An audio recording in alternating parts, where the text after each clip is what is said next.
नमस्कार, हम अफरोज। दोपहर 3 बजे के भोजपुरी समाचार में स्वागत बा। सबसे पहले प्रमुख समाचार। दिल्ली सरकार बजट प्रतिस्थापन खातिर विधेयक ला रहल। आजू बैठे वाला प्रदेशसभा बैठक से बजट प्रतिस्थापन विधेयक पेश करे के कार्यसूची। सप्तरी के हनुमान नगर कंकालिनी नगरपालिका में दवाई खरीद में लाखों अनियमितता, नियमावली विपरीत दवाई खरीद कैल खुलासा। नेपाल राष्ट्र बैंक तथा वित्तीय संस्था के 20 अरब उपलब्ध करा रहल। 14 दिन की रिपोर्ट।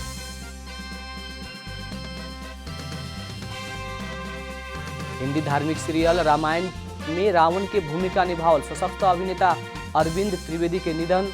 मुंबई के दहानू करवारी घाट में आज अंतिम संस्कार होगी। आज चितवन टाइगर्स चौथा संस्करण के Everest premier league T20 cricket के फाइनल में प्रवेश।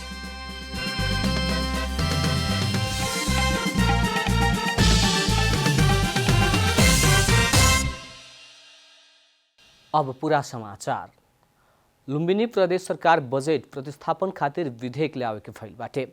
मुख्यमंत्री कुल प्रसाद केसी के अध्यक्षता में आज बैठल मंत्रिपरिषद के बैठक से प्रतिस्थापन विधेयक ल्यावे के स्वीकृति देहल गई बाटे। आज बैठे वाला प्रदेश सभा बैठक में बजट प्रतिस्थापन विधेयक पेश करे के कार्यसूची रहल प्रदेश सरकार के प्रवक्ता कृष्णध्वज खड़का जानकारी देहने। एमाले नेतृत्व के अघिल्का सरकार से अध्यादेश मार्फत ल्यावल बजट के विस्थापित करके नया बजट ल्यावे के संदर्भ में मंत्रिपरिषद सहमति प्रदान कर चुकल प्रवक्ता खड़का जानकारी देहने। मुख्यमंत्री शंकर पोखरेल नेतृत्व के सरकार से ल्यावल बजट संबंधी अध्यादेश खारिज खातिर प्रदेश प्रमुख समक्ष सिफारिश करके आ बजट संबंधी विधेयक सब प्रदेश सभा में पेश करला मंत्रिपरिषद स्वीकृति देहल जनावल गइल बा। प्रमुख प्रतिपक्षी नेकपा एमाले प्रदेश सभा में नियमित अवरोध करते आइल बा। सप्तरी के हनुमान नगर कंकालिनी नगरपालिका में दवाई खरीद में लाखों हिनामिना भइल बा। महालेखा परीक्षक के वार्षिक प्रतिवेदन 2078 मुताबिक सार्वजनिक खरीद नियमावली विपरीत होखे वाला किसिम से दवाई खरीद कैल मिलल बाटे। नगरपालिका 39,89,256 रुपया के दवाई नियम विपरीत खरीद कैल महालेखा परीक्षक के वार्षिक प्रतिवेदन में उल्लेख भइल बाटे। सार्वजनिक खरीद नियमावली 2074 के नियम 85 उपनियम 1 के क में 20 लाख रुपया तक के औषधिजन्य सामान उत्पादक से राष्ट्रीय स्तर के समाचार पत्र में सूचना प्रकाशन करके तोकल बिक्री मूल्य में सोझे खरीद कर सके के व्यवस्था भइला पर भी पालिका उ बमोजिम ना करके हिनामिना कैल मिलल बाटे। दवाई खरीद प्रक्रिया कानून विपरीत भइला पर महालेखा खरीद आपूर्ति दाखिला तथा खर्च के विवरण अध्यावधिक होखे वाला किसिम से अभिलेख राखेला सुझाव देहले बा। तो कल गुणस्तर मुताबिक ही दवाई प्राप्त भइल ना भइल यकीन करके हस्तांतरण तथा खरीद कैल दवाई के विवरण देखा के राखेला कहल गइल बा।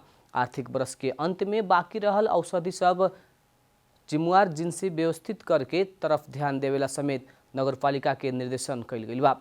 हनुमान नगर कंकालिनी नगरपालिका आर्थिक वर्ष 2076-77 में 1 अरब 33 करोड़ प्राप्त कैला में से 4 करोड़ 9 लाख 22 हजार बेरोजू देखौले बा।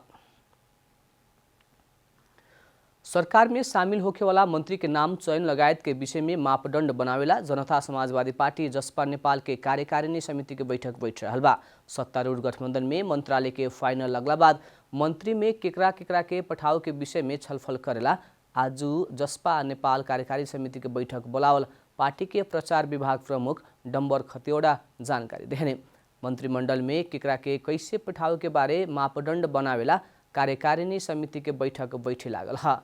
बैठक कैसन व्यक्ति के सरकार में पेठाई, नया चेहरा के पेठाई के पुराने चेहरा पेठाई लगायत के विषय में मापदंड तैयार करके नेता सबके नाम फाइनल करे के प्रचार विभाग प्रमुख खतिवड़ा जानकारी देहने।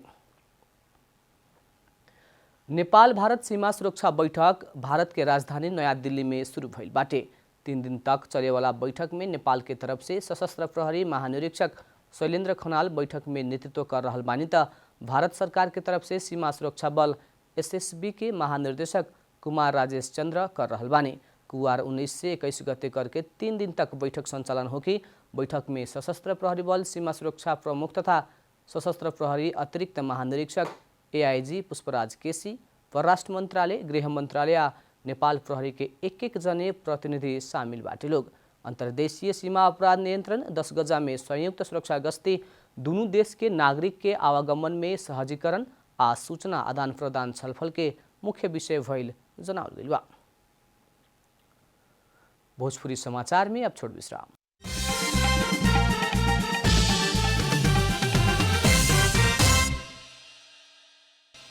भोजपुरी समाचार में अब बाकी समाचार।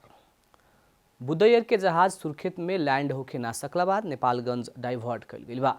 काठमाडौँ से सुर्खेत गइल बुधैयर सुर्खेत विमानस्थल में अवतरण होके ना सकला बाद नेपालगंज डाइवर्ट कइल गइल ह। आज सवेरे 9:15 बजे ओरे सुर्खेत गइल विमान सुर्खेत के आकाश में 3 राउंड लगा के नेपालगंज विमानस्थल लौटावल गइल रहे।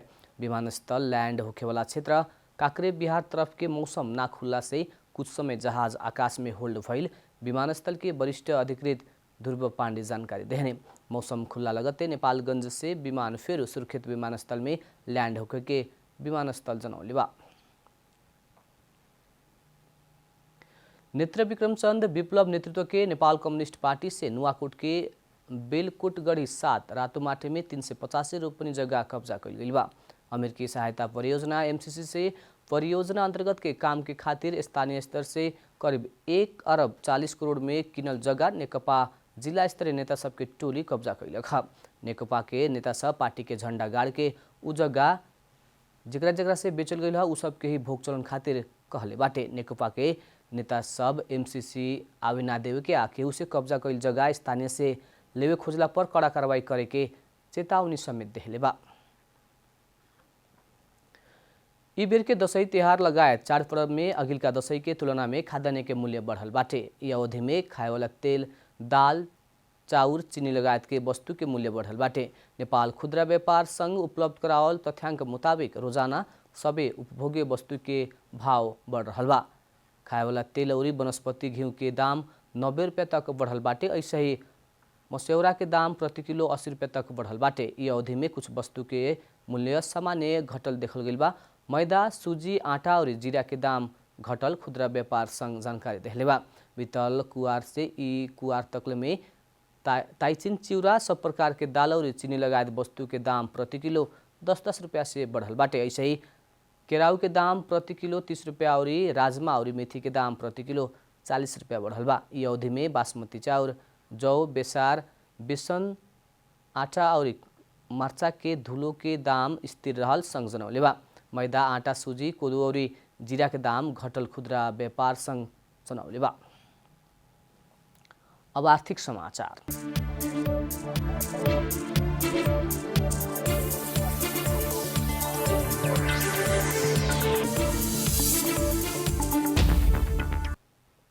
नेपाल राष्ट्र बैंक तथा वित्तीय संस्था सबके 20 अरब रुपया उपलब्ध कराव के भइल बा। देश के आर्थिक क्षेत्र में देखल आर्थिक तरलता न्यूनीकरण करे खातिर नेपाल राष्ट्र बैंक रिपो मार्फत बैंक तथा वित्तीय संस्था सबके रकम देवे लागल ह। 14 दिन के खातिर उपलब्ध करावल गइल पैसा के खातिर बैंक तथा वित्तीय संस्था सब प्रतिस्पर्धा करे के देखल गइल बा।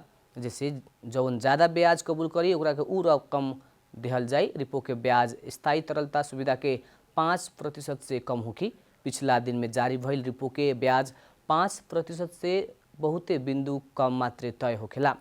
स्थायी तरलता सुविधा के ब्याज 5% स्थिर बाटे। रिपो में बैंक सब 4.96% तक ब्याज देवेला।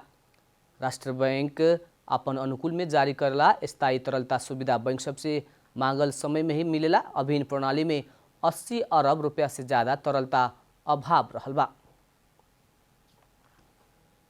भोजपुरी समाचार में अब छोट विश्राम।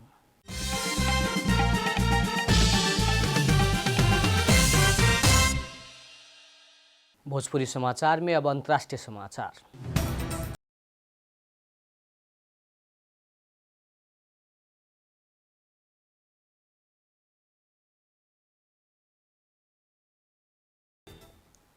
फ्रांस के कैथोलिक चर्च में भइल यौन हिंसा के पीड़ित सब कार्रवाई के माग कैले बा।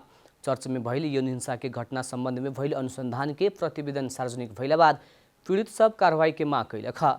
अध्ययन प्रतिवेदन मुताबिक सन 1950 के बाद फ्रांसेली कैथोलिक चर्च के पादरी सब 2,16,000 बाल बालिका पर यौन दुर्व्यवहार कैले बा। यौन हिंसा में परेवाला में अधिकांश बालक रहल प्रतिवेदन में उल्लेख कैल गेल बा। चर्च में यौन हिंसा भइल थाहा भइला पर भी बहुते पीड़ित भइल पोप फ्रांसिस वक्तव्य मार्फत उल्लेख कैले बानी। यौन हिंसा के पीड़ित सब कार्रवाई तथा क्षतिपूर्ति के मांग समेत कैले बा। हिंदी धार्मिक सीरियल रामायण में रावण के भूमिका निभावल सशक्त अभिनेता अरविंद त्रिवेदी के निधन भइल बा। लंबा समय से बीमार रहल 82 वर्ष के त्रिवेदी के काल्हु राति मुंबई में हार्ट अटैक से निधन भइल है। मध्य प्रदेश के उज्जैन में जन्मल त्रिवेदी भारतीय फिल्म तथा रंगमंच में 40 वर्ष से ज़्यादा लंबा समय तक सेवा कैले बानी। हिंदी फिल्म और अन्य सीरियल सब में भी जोरदार अभिनय कैल त्रिवेदी के रावण के भूमिका बहुत अतुलनीय रहल बा। वहाँ के आज मुंबई के दाहनुकरबारी घाट में अंतिम संस्कार हो रहल बा। अब खेलकूद समाचार।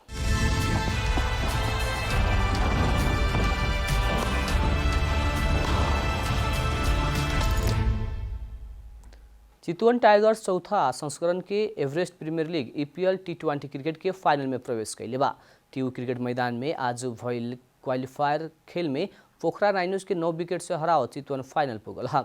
चितवन पहिलका बेर EPL के फाइनल में पुगल बा। पोखरा से देहल 67 रन के लक्ष्य चितवन 7 ओवर 5 बॉल में 1 विकेट गंवा के पूरा कैले रहे। इससे पहले टॉस हार के पहले बैटिंग कैल पोखरा 15 ओवर में ऑल आउट होकर 66 रन ही बनावे सकल। अब चितवन फाइनल में दोसर का क्वालिफायर के विजेता से खेली।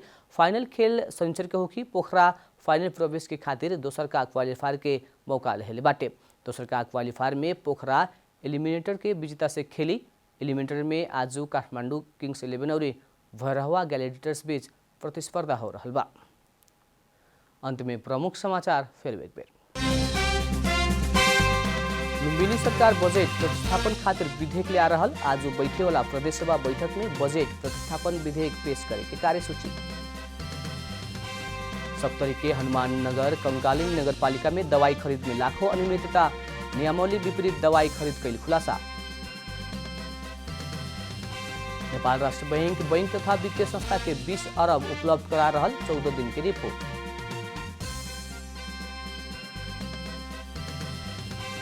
हिंदी धार्मिक सीरियल रामायण में रावण की भूमिका निभावल सशक्त अभिनेता अरविंद त्रिवेदी के निधन। मुंबई में आज दाह संस्कार हो रहा। चितवन टाइगर्स चौथा संस्करण के Everest premier league T20 cricket के फाइनल में प्रवेश।